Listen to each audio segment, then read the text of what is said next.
Өкпе аускультациясы өкпедегі негізгі және қосымша тыныс жолдарын анықтау.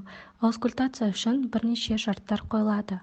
Ең алдымен, аускультация жүргізілетін орын жылы болу қажет. Мүмкіншілігіне байланысты науқас тік тұру қажет. Стетоскоп немесе фонендоскоп денеге жақсы жанасуы керек. Әр тыңдау нүктесінде 2-3 тыныс айналымын тыңдау қажет және науқас адам аузымен тыныс алуы қажет. Аускультациясын жүргізбес бұрын науқасқа тексеру мағынасын түсіндіріп рұқсат аламыз. Бел аймағына дейін шешінуін және еркін жағдайда тұруын сұраймыз. Өкпе аускультациясы кеуденің алдыңғы аймағынан бастап жасалады. Дәрігер науқастың оң жағына тұрады және де оң өкпеден бастап жасалады. Бірінші тыңдау нүктесі ол бұғана үсті шұңқырларының симметриялы аймақтарынан тыңдаймыз.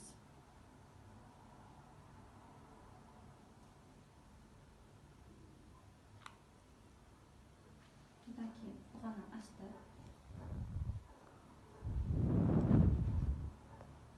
төстен 1 см сыртқа қарай бірінші қабырғалы.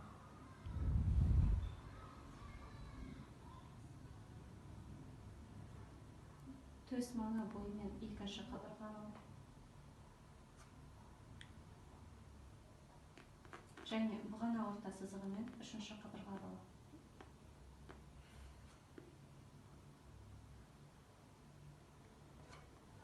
Сол жақ аускультация жүрек тұсына дейін жүргізіледі. Науқастың алдына орналасады және де науқасқа қолдарын көтеріп желкесіне қоюды сұрайды. Желкеңізге қойыңыз. Одан кейін біртіндеп төмен түсіп, оң және сол жақ бөліктерді әр қабырға аралықты салыстыра отырып аускультация жүргізіледі 6-шы қабырғаға дейін.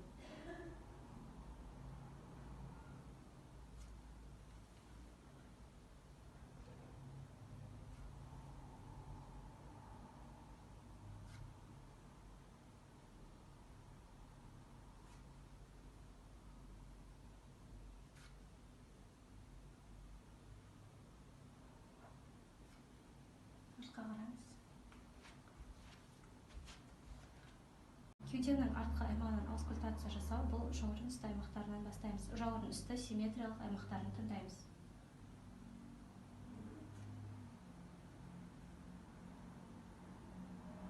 Одан кейін жауырын ортасын тыңдау үшін науқасқа өзін-өзін құшақтауды сұраймыз.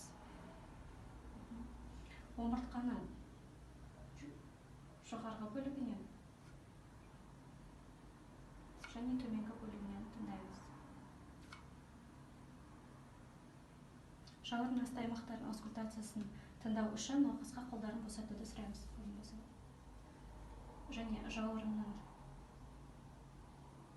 асты аймағынан тыңдаймыз.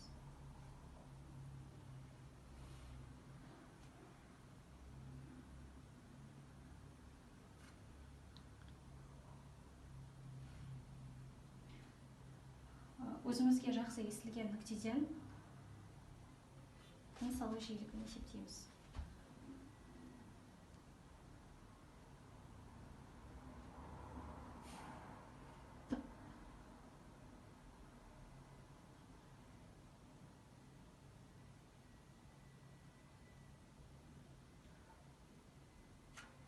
Тыныс алу жиілігі 17-ге тең.